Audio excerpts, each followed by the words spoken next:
everybody. I'm Frankie Avalon. And I'm Ryan O'Quinn. And guess what, Ryan? We've got a guest here. That we do. Yes. Tell everybody your name. My name is Joe Goal. Joe Goal, like this? Like a field goal. Okay, Everyone good. says Not like a soccer goal. Not like a soccer goal. I'm more of a football guy, so field goal. All right, now we're going to ask him. This is a young actor, good-looking guy, very talented, and we've got him as a guest here, and we're going to find out what an actor is really, a kid that's just starting and struggling to be into this business that he loves. In the meantime, where's that shirt? I knew you were going to say that. I knew you were going to point that out. If you're not watching on videos, I happen to be wearing an LA Dodgers shirt. I'm sitting with a Philly guy, and it's not lost on me that I'm sitting with a Chicago guy. You're sitting with a Cub fan over here, too. And I'm wearing my LA Dodgers shirt. Guys, I'm just saying we're shooting this in LA, so you guys need to catch up. I know. I don't know what we're doing here. Well, they're a great team. I mean, they're always in there. They got Ohtani now. Oh, yeah. Huh? It's fun. This is a fun year to be a fan. You know, my son... You know what's really something? Ohtani and I were the same height. Isn't that great? You, Ohtani, and Freddie Freeman, all right around 6'5", so, I think. yeah. I'm pretty sure. Yeah. No, my son, who's 14, he loves baseball. He loves to play baseball, but he also loves baseball, and he's in that perfect age where he's following the stats, and of course it's fun to follow a winning team. And he's a Dodgers fan, and we get to go to the games regularly. And so sometimes I'll pick him up from school, and right at school let-out time around 3 o'clock, we'll head down to Elysian Park. We'll go to Dodger Stadium. We'll do the pregame stuff. We'll watch the bullpen warm-ups. We'll hang out. Anyway, it's just such a great time to be a Dodgers fan. I know that we're right in the middle of playoff time, guys, and so we could spend the whole time talking about that. But the Cubs fan, this young man, growing up. Oh my gosh, great series with Padres they've just had, and an even better one coming up with Milwaukee. But it's a great postseason, I think. Were you a baseball guy growing up at all? Yeah, of course, Philadelphia. But I got to tell you, be honest with you, I mean, I love my city. The Phillies do great all the time. But I was an A's fan. Okay. You don't know that. A lot of people out there know. The Philadelphia Athletics, that's what they were called. Elmer Vallows, one of my favorites, Eddie Juice. These were my guys, right? Now, when they left, when the Athletics, the A's left and went to, I think Kansas City was the first one, maybe. Before Oakland. Well, I didn't go to the Phillies because when I would play half ball, I was Elmer Vallow. Yeah, you were still an A's man. Right. Yeah. So they left now. So I didn't go to the Phillies. I'd be like a turncoat, So you know what? I didn't stay with the A's. You know where I went? The Yankees. Oh, yes, of course. And I got stories about the Yankees with Mickey Mantle, Roger Maris, like pal time. Yeah. And stories that you're going to love. Oh, yeah. I can't wait for that. So now we got baseball. Now we got I grew up I'm from the East Coast. I grew up in Virginia, and I was sort of right in between Cincinnati and Atlanta. So about half the people in my hometown were Reds fans, half the people were Braves fans, and Joe and I were talking before the show. I would go down to Fulton County Stadium. Now, this is right when WTBS, we now know him as TBS, and right when Ted Turner was coming, buying the stations, and before CNN and before TBS, he owned the Braves. And if you had were on the honor roll, if you had A's and B's on your report card, they would give out free Atlanta Braves bats to the first 15, 20,000 people coming into Fulton County Stadium. We would get them coming and going because nobody was going to the game. This is pre-America's team. Now everybody's a Braves fan, partly because of they're on TV all the time. But when I was coming up, it wasn't a done deal. So, yeah. When I was growing up, the Cubs were always just a terrible team, and now they've turned it around a little bit. Ricketts is turning it around. Do you go to the games, Joe? When I go back home, obviously we're in Los Angeles. When I go back home, with my buddies, they actually live in Wrigleyville, like on Clark, and I'll go to the games. I'm a bleacher bum. I like sitting in the bleachers. Oh, yeah, great. Oh, yeah. I had the pleasure and the honor of playing baseball at a charity baseball game at Wrigley Field. Did you really? And I want to tell you what an experience that was. Yeah. I'm out there with my glove, and we're shooting a night thing there. And I'm looking all around with the background of the houses and all that stuff. Yeah. It was a great experience. And my teammate at the time for the charity was Walter Payton. Oh my gosh. Sweetness, Walter Payton. Wow. So it was a great experience. And I had the pleasure of singing Take Me Out to the Ball Game. The stretch. Take Me Out to the stretch. Everybody stretches, with Callie. The announcer. Harry Carey. Harry Carey, yeah. It was great. Iconic. Oh, man. Iconic. All right. Have you ever ever thrown out the first pitch? Oh yeah. As a matter of fact, I think it's on YouTube or one of those things, of me throwing One of out. those things. Yeah. Now I'm getting to the podcast. This is a podcast. Right. But I threw out a pitch at the Dodger Stadium, and I go there with one of my grandkids, and Tommy Lasorda Yes. is a good friend. Had many meals with him, which he never paid for, by the way. But Rest in peace, Tom. right. But so I'm on the field warming up. Right, I'm taking this serious. I want to throw the pitch. Right, You don't want to embarrass yourself. and I'm in my windup. And one of the dugout relief pitchers comes to me and says, "Frankie, can I give you a little advice?" I said, "Yeah, you're the pro. You know what to do." He said, "In your windup, I want you, instead of going fluid with it, I want you to, when you hear stop, and then make your pitch." Right. So I practiced that. Now later it was 30,000 people, 40,000 people. Ladies and gentlemen, Frankie Avalon. You know what I brought on the mound with me? What? A surfboard. Yeah, I think it's on YouTube or something.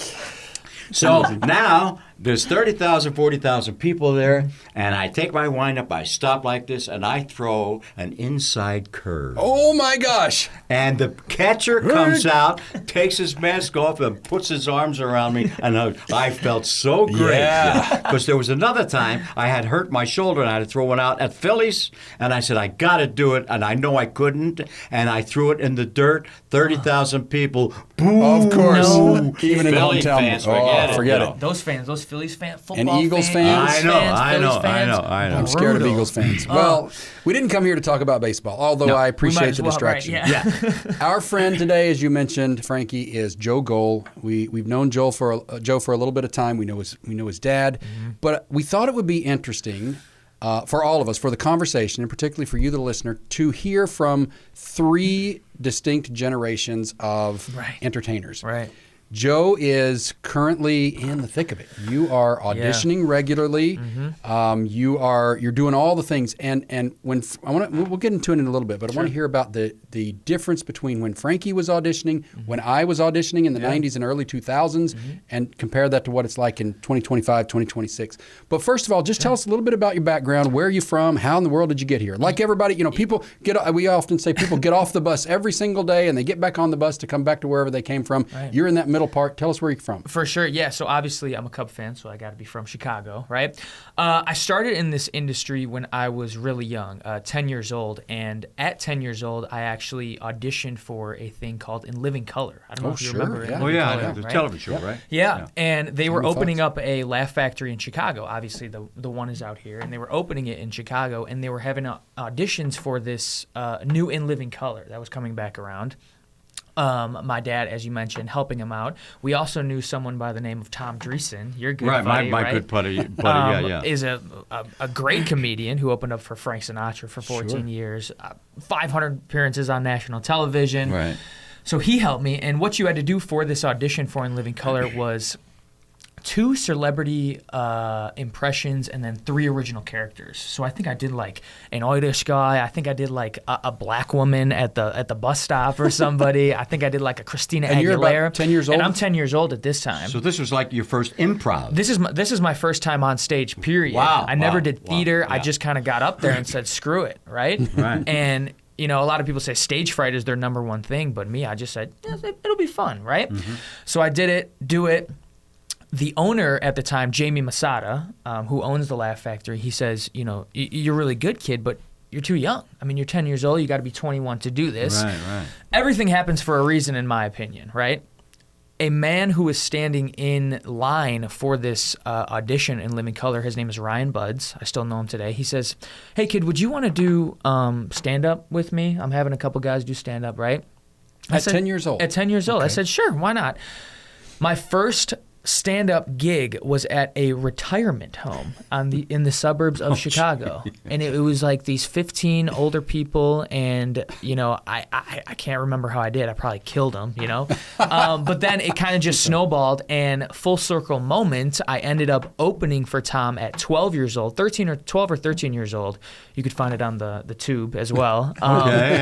For Tom Dreesen, I opened for his one-man show and a man named Johnny Vincent. From there, a talent agency saw me in Chicago, Lily's Talent Agency. The year after, I did my first national commercial for Quaker Oats with Andrew Luck, the quarterback at the time.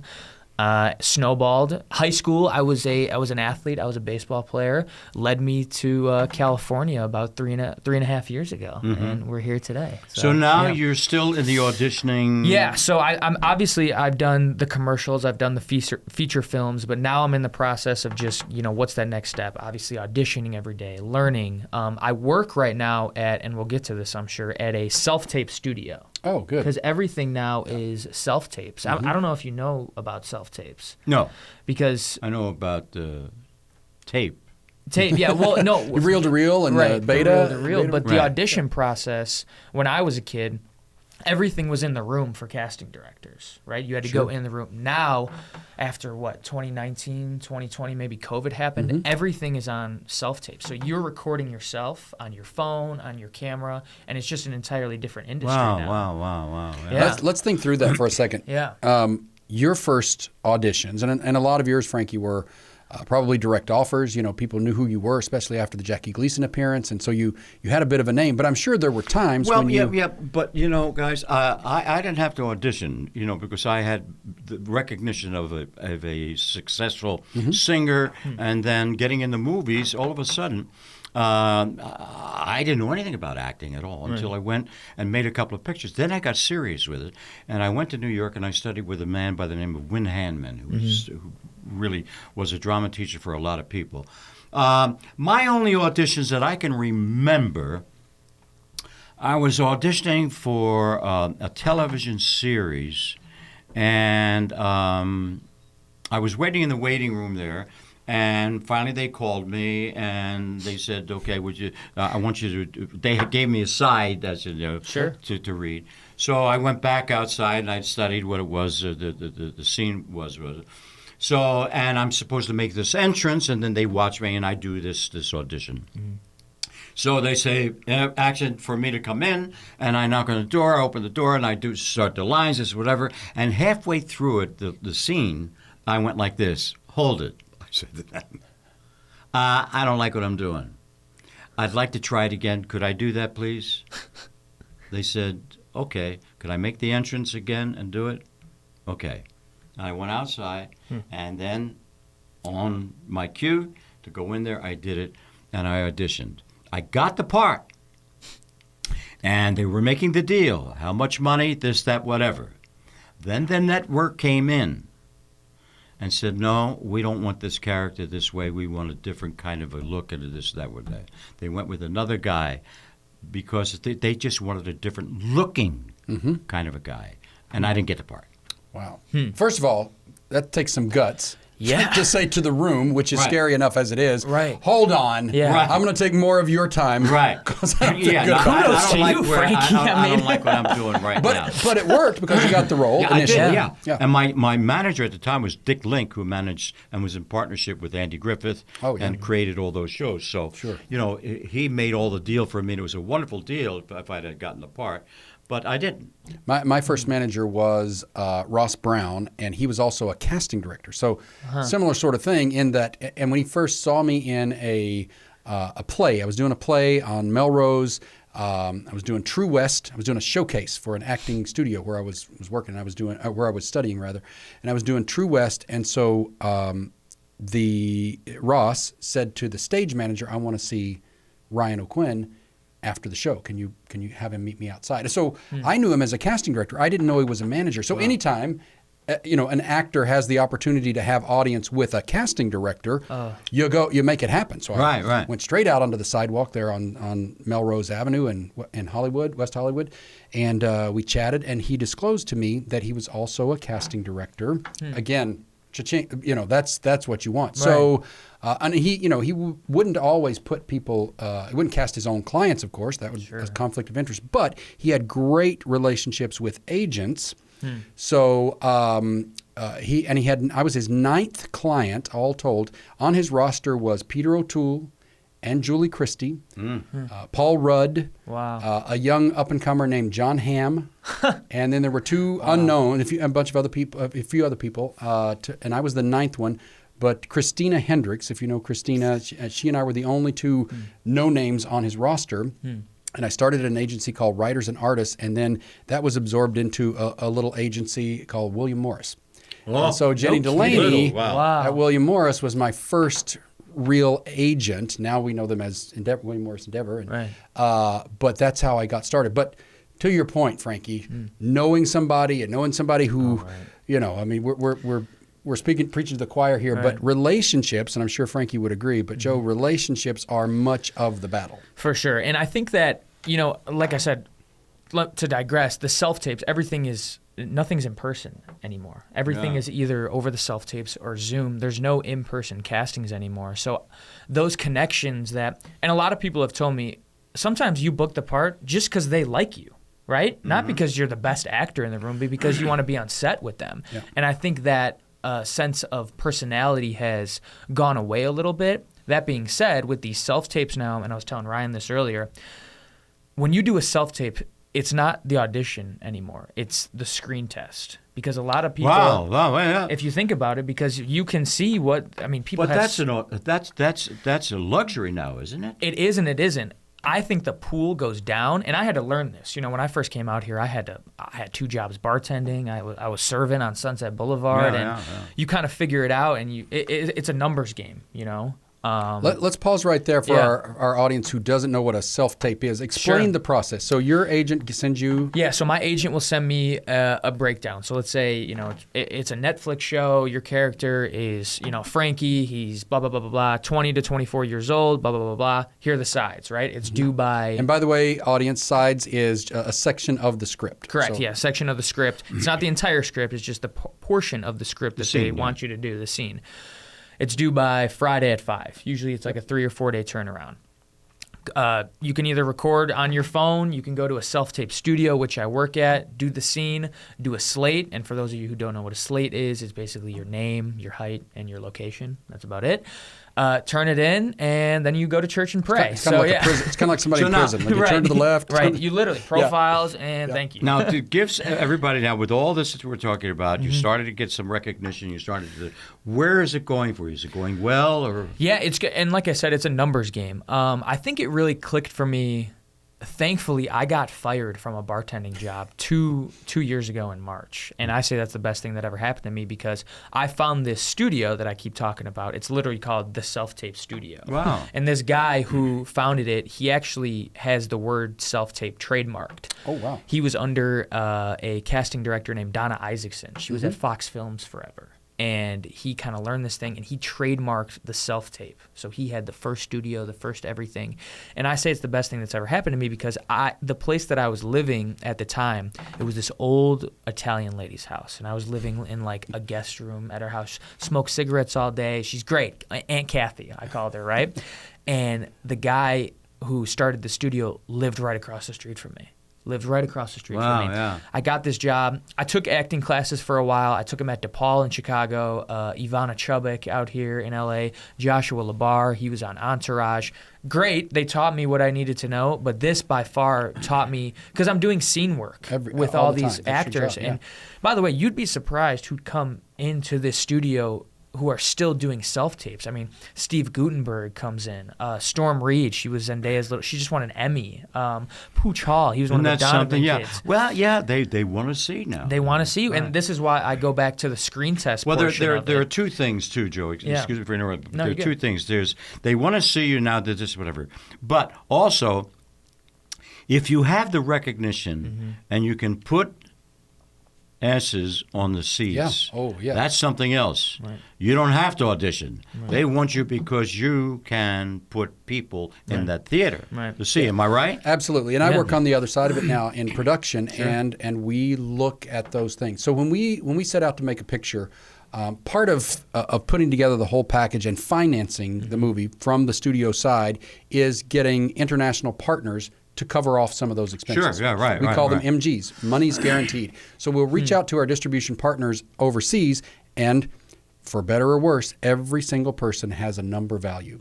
So when the foreign distributors look at that, they know that a picture starring this person is worth this amount of money in the box office, and so that's the jumping off point for money's guaranteed. Exactly. But you're exactly right, Frankie. It's all about who's gonna fork out money. And like go back to these auditions that are screen tests now. I think, like I said, I think the pool goes down a little bit because you have to be really good. I mean, you have to be really good because there's so many talented actors. And there's so many talented actors, and they're not doing callbacks anymore. Because they give you 10, 11 pages of dialogue to do, and that's it could be half an episode right there. So they're just like, all right, you're booked. And I know people who don't have nearly any credits that are booking series regulars, booking guest stars, just because that's how it is. And I also know people who have played leads in shows and series regulars who are just trying to get those co-stars and guest stars. So I think the entire industry has changed, and it's a dog-eat-dog world, and it's a hustle world. Yeah. And that's exactly what I'm doing right now. I'm hustling my ass off. For right. The concept. I'll give you a great story. Oh, please. So it's about 1970, maybe about 70. My agent, Jack Gilardi, I've made 40 films. He made every deal for me, right? So there's a book that's very hot. And he says to me, you got to read this book. And I said, what's it called? He said, The Godfather. So I read it, and I see this role of the singer, right? Johnny Fontaine. Johnny Fontaine, yeah. So I go, Jack, this is great. Francis Coppola is going to be the director, and they're auditioning. I'll audition for this role. He said, okay, let me see what I could do. He goes to the Coppola people there, and he says, I represent Frankie Avalon. He wants you to he wants to audition for the singer in The Godfather. So the word comes back to me, they don't want a Beach Boy. Right. Wow. Because now I'm typed as Frankie, beach party, beach blanket, bingo. So they don't want me. Gosh, wow. So my agent says to me, I got a great idea. Gilardi is Italian. I'm going to tell them I have a nephew, Frank Avalon. That's my real name. Yeah. He says, Smart. Now he calls me back. He said, they'll see Frank Avalon. No kidding. They don't know it's Frankie Avalon. Right? Wow. What? Now I go into this little room, and there's another doorway, and there's some actors there, and in there is a Francis Coppola, the director, sitting behind a desk. Now one of his assistants is going around, comes to me and says, do you have another name? Well, yeah, but my real name is Frank Avalon. I'm sorry, they didn't recognize you? Yes, that's what he said. Okay. He says, so... Hold on, he's pulling a fast How about Frankie Avalon? I said, well, that's my stage name. But my name is Frank Avalon. Right. Goes in, comes back out. He says, Mr. Coppola would like to see you. I go in, Francis, how are you? Nice to meet you. I said, he's on that side of the desk. I said, here. He says, Frankie, what role are you thinking of? I said, the singer. He said, how old are you? I said, I'm about 33, 34. The singer's about 35, whatever. He said, Frankie, the singer is 35, beaten, been through a lot. Doesn't look 35, looks 65. Mm-hmm. You look like you're 12. He says. That's what he said to you. Right, at that time, right? Yeah. He says, I if there's another role that I could find for you but not this. I said, well, thanks, Francis. Yeah. Well, hey, when it comes to letdowns, that's the best way to get it. And that's what you learn too. I mean, it's at the end of the day, I think it's just business. It's not personal, right? I mean, I always tell people who are not in the industry, when you're writing, let's say you write a role, let's say you write a film or TV series, and you write the character Ryan or something.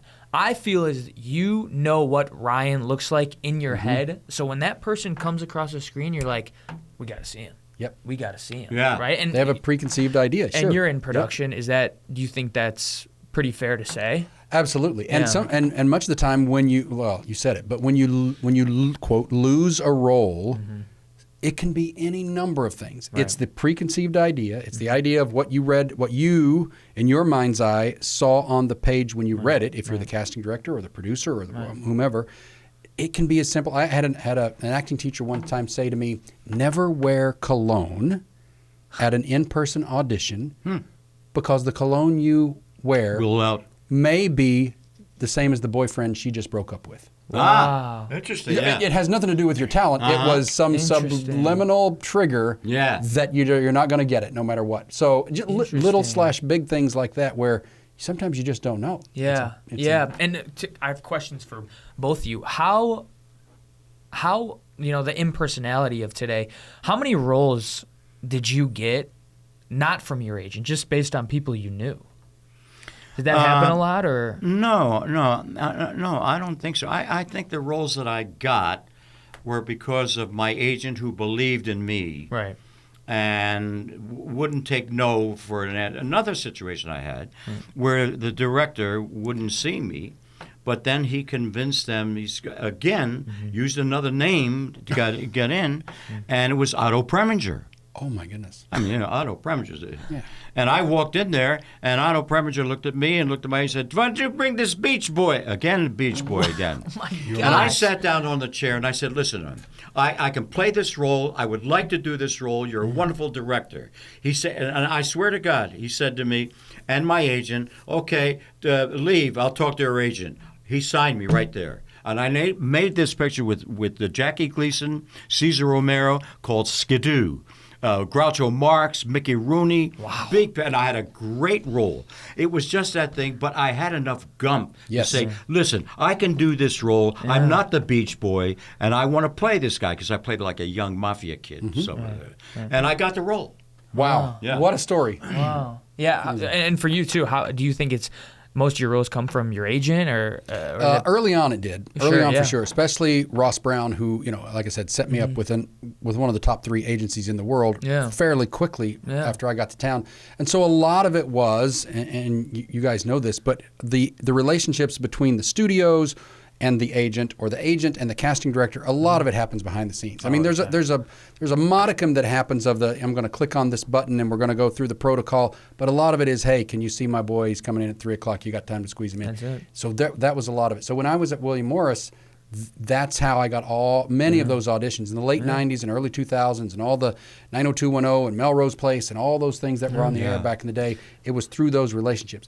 Nowadays, I'm dating myself, but I've been in the business, 25 plus years. So a lot of, and you feel free to write this down, Sure, Joe, and yeah. maybe Frankie will corroborate. But today's assistants are tomorrow's executive producers. I hear that all so the time. don't tick anybody off on your way up. Yeah, I hear that all the time. Oh, yeah. I hear that. You think that's true? Absolutely. Yeah. Absolutely. I have a story to tell you about not being in the business or anything, Yeah, but I went that's a to great one of these note, comedy clubs, and there was this comedian on, Dave Letterman.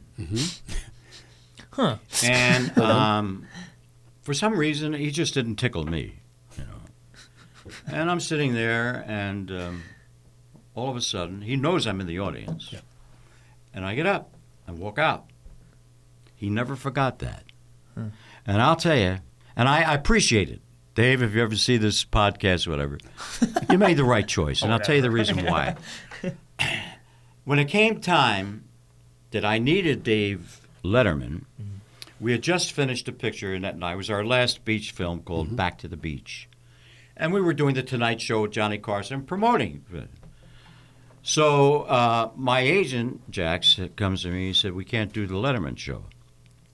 I said, "Right, why?" He said, "He don't want you." Wow. I said, "Really, why?" He said, "You walked out on him.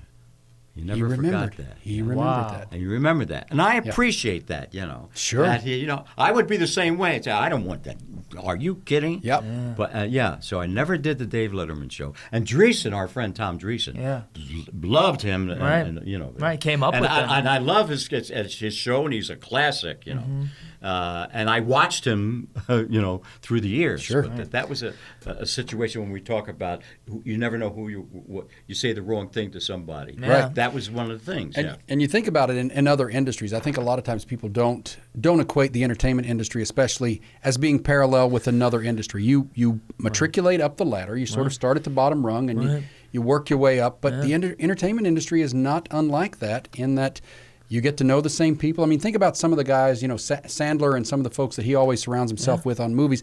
A lot of these people just came up through the ranks together. Right. They started out doing co-starring roles and under fives and moved their way up, and whatever their genre was, whether it was onstage stand-up comedy or SNL or whatever it is, and then they all get to a point where you know a lot of your peers. That's a very good point. That's what I think is the problem with making a successful star, so to speak. Like I told you, I made 40 films, whatever. But in the very beginning, I was third build, fourth build. I didn't carry a film. Mm-hmm. Right. And I learned my craft through making those pictures. Mm-hmm. Today, if someone gets into a situation where they become successful, all of a sudden they're carrying a film, and the picture goes in the toilet. Right. They don't work again. Yeah. Right. You're only as good as your last picture. So it's best to go, 100%. like, advice to you. Sure, yeah. Joe, you'll get one picture here, this. It's better off not to get the starring role right away. Right. That's what your ego says. I want to be the lead. I want to be the lead. No, But you got to work your way, but Right. surround yourself with big stars. I mean, I worked with, we talked about Alan Ladd, John Wayne. Mm-hmm. I worked with Robert Wagner. I worked with, a lot, Walter Pidgeon. But I was never the star. But then later on, I became the star of all the Beach Party pictures and some other films and all this.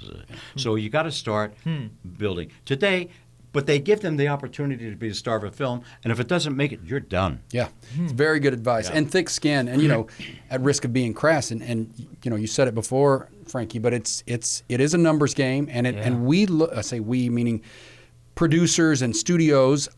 There is a number value, like I mentioned before, and that IMDb star meter means something. Yeah. There's something called the numbers index that we can go in and we can plug in and we can say, here's this actor when he or she was number one on the call sheet. What is their value, international box office and domestic box office? Right. If they were numbers 2 through 5 on the call sheet, what was their take? If they were numbers 6 through 10 on the call sheet, you put all those things together, and it's data analysis.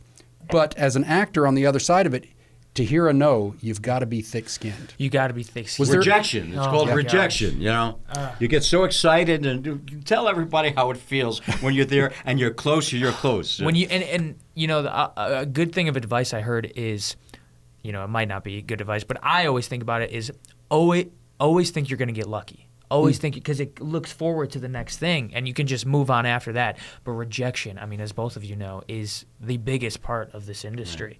I mean, they're just the no's, and that's what you got to keep telling yourself. It's not personal. It's not personal. Yeah. It's just business. And you're too short. You're not this. You don't have that. Right. That's all rejection. It's all rejection. You got to learn how to overcome that and become better. And you say, hey, you got to move on.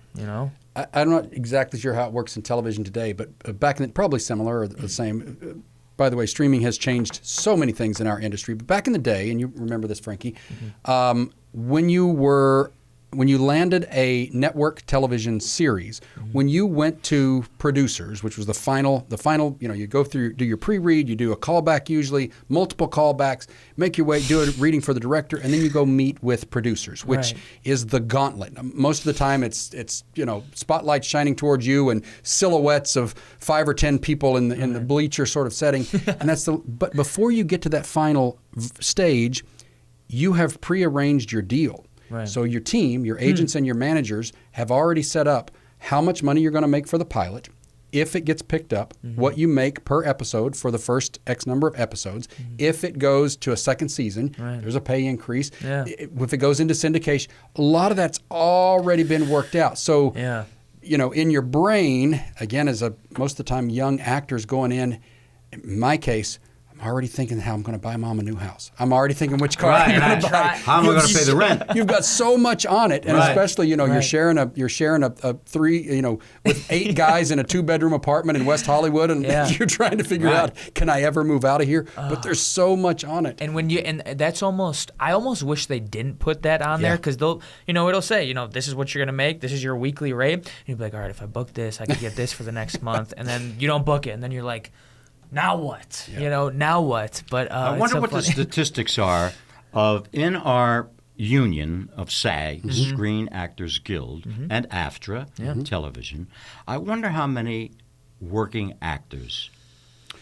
There was a scary stat, and it's probably It's old, scary, but and you may have an updated version. But several years ago, when I was in the thick of it and auditioning regularly, 95% of the card-carrying members of SAG-AFTRA made less than $5,000 a year as an actor. Wow. 95%. It's one of the toughest businesses to try to get into. Yeah. But if you love it, now we're talking That's the about thing, right. money-wise, the $5,000. Right. But if you have a passion for something, and I don't care what it is, if you're a carpenter or electrician, you have a passion of doing that. Yeah. That's the most important thing. Same as an electrician or a carpenter. You're an actor, you've got a passion for it. Yeah. And you'll stay with it as long as you can. It's difficult. I'll tell you an interesting thing. Success. It's more difficult being a success than a failure. You can accept, I didn't get it, but when you're a success, you've got to handle that. Yeah. You got to handle the responsibilities of what your art is, what your craft is, and you've got to continue that. You're not going to be number one all the time. No. It's great to be number one, and I've been there. But the ladder goes down, down, down, down. I'm still doing what I love to do because I have a passion, and they still ask. But, it's tough being a success, and failure is easier. That's great. Great advice. Yeah. That is great advice. And like you said, going back to doing this, what we love, I think Tom, not to go back to Tom, but he talks about this. If you do it because you want to go back to Chicago and show everybody you bought the Rolls Royce and the whatever, I think you're doing it for the wrong reasons. When I first stepped on that set, and I'm not making this up, it was like a high that you'll never, and every time, again, it's just like you want to be around these people. And I think it's just a hustle for me. And like you guys, too, I think it's just a hustle for me. It's just like why I love it so much, And I want to ask you, being on top, how do you stay humble in that when you're at the top?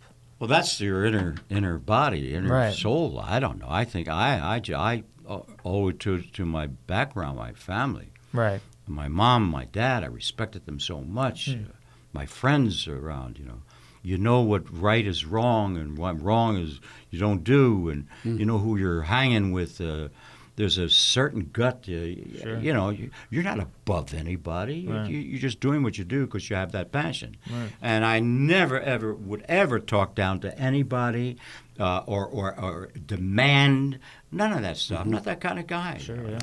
At some point, it's a small town, right? It's a It small is a business. very small Reputation follows you everywhere. Yeah. I'll tell you a quick story. I was golfing. I won't tell you who it is because he's a well-known showrunner. But I was golfing with a friend of mine close by one of our courses here, Frankie, and we're on hole 7, whatever it is, and he gets buzzed, and he keeps getting a buzz, and he glances at his phone, and a person was asking him about a director that he had worked with on a television series, and just background FYI, most of the time there are multiple directors throughout the season of a television show. There's not just one director that directs all of television shows. So when you finish a television episode, that director is usually editing that particular episode for the next couple episodes. So over the course of a 10-episode season, you'll probably have 7-ish directors. So somebody was asking him about a particular director. In other words, should I hire this director on my single episode of my TV show? And my friend replied 2 words, call me, via text. And the text came back, never mind, I think I just got my answer. Wow. Point being, he didn't want to put it in indelible writing from now on. Wow. But also, your reputation will follow you for better or for worse. In this town especially, it can be a small business. And to your credit, Frankie, having a long career and still being humble, as Joe said, and being respected for many, many, many years in this business. Credit to you for, a lack of in lay terms, not letting it go to your head. You're just obviously easy to talk to and down to earth. Thank you. Well, thank you. Yeah. One quick question. You speaking of the day-to-day, Joe, and I want to hear Sure. Frankie's answer to this, but you talked about being fired from a bartending job and being thankful to that. Frankie Avalon, you were a star starting at 9 years old. Did you ever get fired from a Foot Locker or a McDonald's? Did you ever have a day job? I got run over. Go on. I did. I can't picture got run you, over. behind the Chick-fil-A. I don't know what did you do? I worked in a grocery store. Okay. Yeah. Did you really? Yeah. In Philly? In Philly, yeah. Lagoo's, it was called. But I did get fired from a job Okay. one time. Okay. It's a long story. Some other time I'll tell it to you. All right. But it's about Otto Preminger and about Jackie Gleason. All right. We'll put a pin in that and we'll come back Yeah. to it. But, I just can't picture, Frankie Avalon on a used car lot somewhere trying to convince someone. Buy a car. I worked in a grocery store. He'll be singing That's to them by about the it. end of it, right? Exactly. Don't forget, I'm a trumpet player. I played weddings. I played bar mitzvahs. you had- I played, That's right. played my little bands. You Yeah. know. You can always I make played some money. joints. I played this, that, whatever. I played New Year's Eve. I thought I was going to get the $35. That was going to be because you're making a lot of money on a New Year's Eve date. Finally, I played in this rumba band. I had the long sleeves like this, playing my trumpet. And at the end of the date, I said to the band leader, "Where's my money?" He said, "I don't have it right now. They gave me my money. I'll get it. Here's my address. Come to North Philly, and you'll get your money." I said, "Okay." I get my buddy Sammy Mascioli. He said, "Sammy, let's take the subway, the trolley car. We'll go in and get my money. I got $35 coming here." Go there, knock on the door. Guy opens the door. He says, "So-and-so here?" He said, "They don't live here."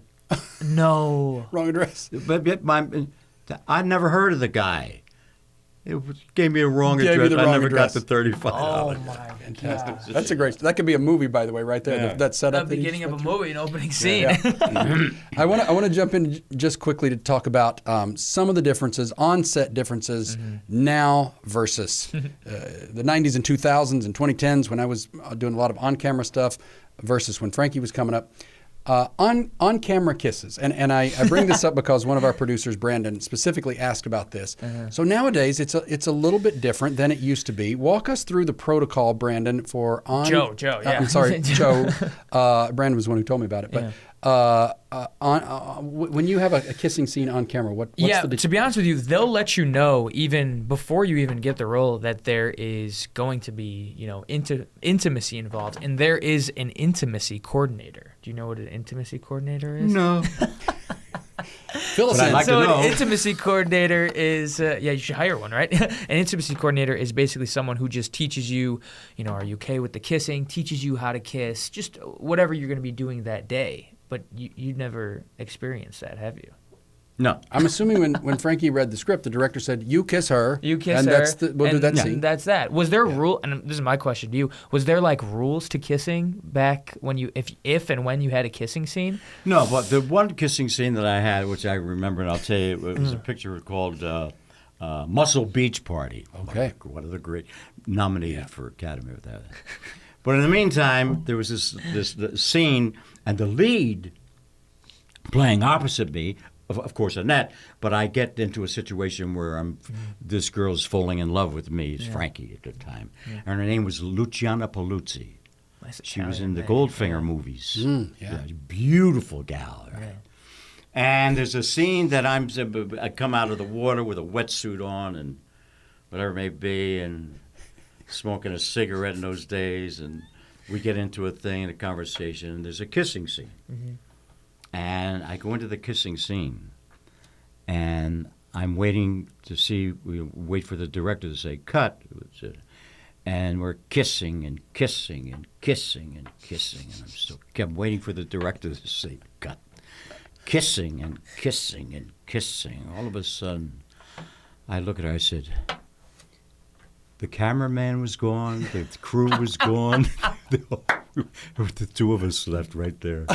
No They all kidding. just walked. They made a joke of it. Yeah, right there. Right. That's Bill so Asher was funny. the Of director. course. I loved it. Yeah, I mean, intimacy coordinator. Everything is so, can we do this? Can we do this now? So it's very. But it's obviously it's about making sure both people are comfortable, making comfortable sure and- that there's a third party who's Oh, there yeah. the whole time. Yeah, and that's with everything. It's even like, am I okay to touch you now and everything? So. Oh, mean, I it's a remember completely doing different another time. scene with a great, gorgeous gal. And it was one of those series thing. What was it called? I don't know. But the scene was, so the first scene is Frankie and this gal, not Frank, but character name. Yep. And it's a romantic scene. So now, here's what happens as actors. People don't realize this. So you walk in and say, hi, I'm Frankie Avalon. I'm so-and-so, female, the director, the crew, and all like that. You take off your robe. You got your pants. So this is and you get in bed. Hi, sweetheart. Yeah. You just meet this girl. Immediately. 3 minutes ago, I learned your name. Nice to meet And now you're dating, right? Yeah. you. Now you're in bed. Yeah. All right, cut. But the thing back, movie making. You ever sometimes zoom out and go, what in the world are we doing, guys? I mean, like if you zoom out and go, we're All the getting time. paid to play. I don't know what. All the time. Even in the self tapes I do, sometimes I'll finish. My name is Joe Gull, 5'10", based in Los Angeles. I'll stop and be like, what the hell am I doing right now? Like, I'm speaking into a camera to these people, casting directors, who are God to us, by the way. Right. And I'm just like, what am I doing? But I love it, right? So I'll share one important adage that my dad told me years and years ago. My parents owned their own businesses. They had a fine jewelry store and a gift shop and commercial real estate and residential real estate, and they were serial entrepreneurs, both of them. And I was talking to my dad about this crazy business, and I knew no one in the entertainment industry. Loaded up my little red car, drove 3,000 miles knowing no one. And my dad gave me one piece of advice, which I'll leave with you, Joe, and take it or please, leave it. But please. he said, and he had read a stat from Time Magazine. Frankie's old enough to know what a Time Magazine physical copy is. Time Magazine, where it said 87% of the workforce would change jobs right now if they could. 87%, given the opportunity, would do something different. And my dad said to me, son, I would much rather be among the 13% that doesn't mind Monday rolling around. So no matter what it is that you do, Right. if you don't mind crawling out of bed on Monday and doing whatever it is you've Right, chosen to do, exactly. that's most of the battle. Right. Absolutely. You look forward to it. You look right. forward to it, Right. yeah. Right. Well, we're so blessed that Frankie Avalon has had decades and decades in this business and going strong. Joe Gull, we're excited that you're with us. We're excited to chart your career. Yes. And whenever you are number one on the call sheet, you're going to credit Frankie Avalon. You Well, bet. Joe, Yeah. Cole, and Ryan, and for all of you that are watching our podcast, I just got a good feeling about Joe, and I think I appreciate they're- that, Frankie, No, yeah. I really do. I think you have a lot of confidence, and I think you've got a warm, kind of a look and a face. Yeah. It's going to be okay. I appreciate Tell those that, people Frankie, where they yeah. can keep up with you on all Yeah, the socials. Instagram, Joe_Gull. I'm going to plug this too. We got a little mini series coming out called Villa Hollywood. Angela Witherspoon was in it. Damon Wayne's daughter. Angie Waynes was in it. Great cast. Steve Sturla, Dylan Mooney. You can find that probably next year, late next year. Will be Great. out on some We streaming will- sorts. we will keep And up things with are going to be happening, I'll guarantee. Things are going to be happy, yeah. We're looking But- for 'em. Yeah. Well, once again, thanks everybody for joining us. I'm Ryan O'Quinn. I'm Frankie Avalon. And I am Joe Gull. Bye-bye. See you next time.